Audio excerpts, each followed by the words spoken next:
My name is Nico, and my family and I have been attending Harbor for about 8 years. So Pastor Jeff introduced me to an international student who attended church for the very first time. Um, Jeff met him in one of his talks sharing Jesus at Brock University. The student is studying English as his second language. He had no idea about Jesus nor about Christianity, and he wanted to know more about him. I remember one snowy Sunday morning, uh, he was walking on the side of a road going to church, and we saw him and we pulled over. And then from then on, we picked him up from his house on our way to church. Around this time, Jeff and the staff started introducing the 7 stories of hope from the Bible using the 3/3 format. I continued using the same format over meals with him.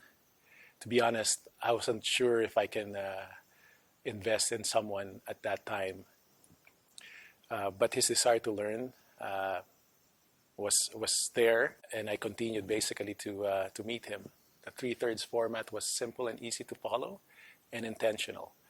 At first, most of what he was learning about Jesus was that he was a good man and that we should just follow his traits.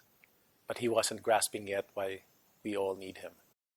He had to go back home in Japan, but we stayed connected because he had a desire to learn more about Jesus. It was interesting to discussing about the 7 stories of hope.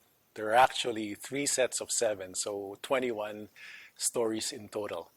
So we would meet online every Saturday morning, 6 a.m. my time and 7 p.m. I believe his time.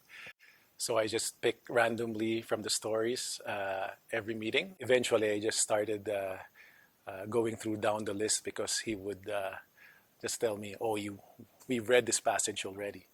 So that encouraged me to go on because I knew that he was paying attention. He would ask even me to give me the stories in advance because he wanted the time to study and research. Some of the stories were difficult to grasp, and even more, the names were difficult to pronounce for him. Every meeting, I prayed that he would make that salvation decision, but each time he would tell me that he's not sure yet. Many times I ask myself if I'm doing it all wrong. But I kept going in obedience, trusting God's timing and faithfulness. Coming into the 21st story, a story of hope, that's the end of the study. I was asking myself, what do we talk about next? It's the end of the study. But the story is about Mark chapter 1, 16 to 20. It's about Jesus calling his first disciples. And after our discussion, similar to what Jesus asked his disciples if he wants to follow Jesus. And he said yes. And we prayed, and he trusted and wanted to follow Jesus. And at that moment, I felt God all along was and is continuing to work in my friend's heart. So right now, we're just doing the commands of Christ, and we're still connected online. And actually, he told his journey to his parents. So who knows where this all leads.